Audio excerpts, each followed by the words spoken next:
في السعودية فقط دستورها القرآن وتحكم بشرع الله وسنة نبيه.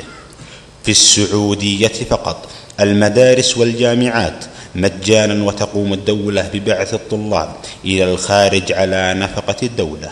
في السعودية فقط المستشفيات مجانية، وتقوم الدولة بصرف العلاج للمرضى على نفقتها، ولا توجد في كل دول العالم.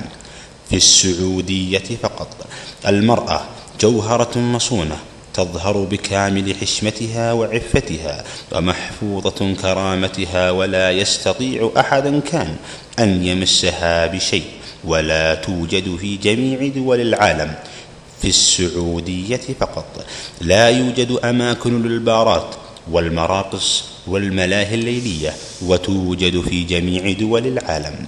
في السعودية فقط يصرف للأرامل والأيتام والمعاقين والمطلقات والمسنين مرتبات شهرية. في السعودية فقط يواجه المواطن الحاكم شخصيا بنفسه دون عائق. في السعودية فقط يعيش المواطن في رغد من العيش والرفاهية والكرامة.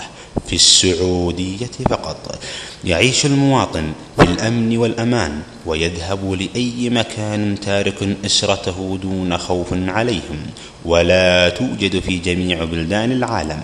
في السعودية فقط هيئة الأمر بالمعروف والنهي عن المنكر. في السعودية فقط تقوم المحلات التجارية بإغلاق أبوابها عند سماع الأذان.